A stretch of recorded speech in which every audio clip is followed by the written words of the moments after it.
Imagine an ocean, not a lake, not a sea. An ocean so vast that if you stood at its center, you could not see land in any direction. An ocean that has existed since before the first human being drew breath. One afternoon in Savatthi, the Buddha sat with his monks beneath the open sky. He looked at them for a long moment. Then he asked a question that would stay with them for the rest of their lives. He said, "Monks, suppose this great earth were covered entirely by water, and somewhere in that water there floated a single wooden yoke with one hole in its center, and in that same ocean lived a blind turtle, who surfaced only once every 100 years. He paused.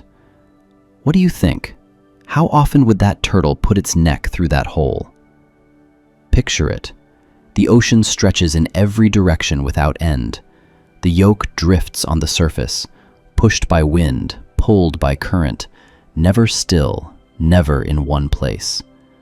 Somewhere in that same ocean, in its darkest depths, a single turtle moves through the silence. The turtle cannot see. It does not know where the surface is. It does not know where the yoke is. It swims through the darkness, patient, ancient, alone.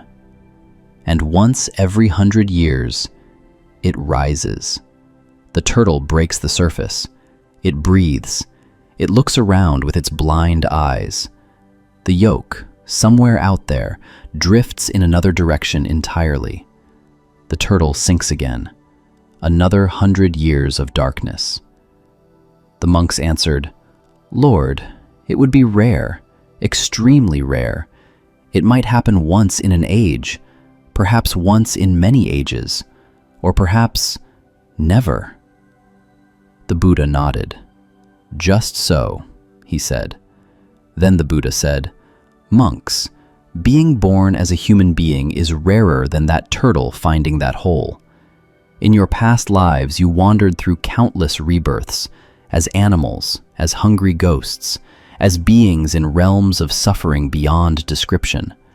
And finally, after all of that, you arrived here, as a human, with a mind that can understand, with a heart that can choose. That is not ordinary. That is almost impossible. Think of the lives that came before this one.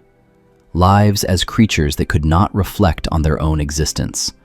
Lives in suffering so dense there was no room to ask why. Lives that passed like water through hands, felt but never grasped. You have lived all of those lives, and still you are here. A human mind can ask, why am I suffering? A human heart can choose compassion over cruelty. A human being can hear the Dhamma, the truth about the nature of existence, and understand it. No other birth in all the realms of existence offers this.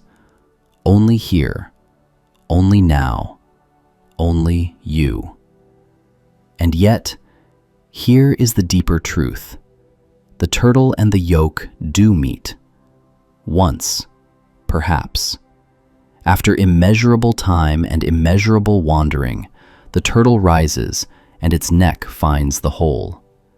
That moment, that one impossible moment, is you, right now, reading this, breathing, aware.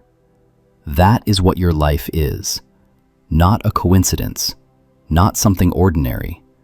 A miracle so rare that the Buddha used the image of an ocean and a blind turtle just to point at the edge of it. So the Buddha asked his monks, not as a philosophical exercise, but as an urgent question. What are you doing with this life? Are you spending it chasing things that will not last? Are you wasting the rarest gift in all the realms of existence on anger? On distraction? On fear? The Buddha did not say this to make his monks feel guilty. He said it because he loved them, because he had seen, with his own awakened eyes, how precious and how fragile this window is. life ends, the window closes, and the turtle sinks back into the dark. He said, "Therefore, monks, train yourselves. Do not let this human life pass without meaning. Be grateful, not in words, but in action. Be awake, not tomorrow, not when things are easier, but now. Because right now, your neck is through the yoke, and the ocean is very, very large." This is the Chiggala Sutta, the Keyhole Discourse, from the Majjhima Nikaya of the Pali Canon. The parami of this episode: gratitude, katanuta, the deep recognition that what you have been given is extraordinary. This has been Tathagata Tales. May all beings be happy.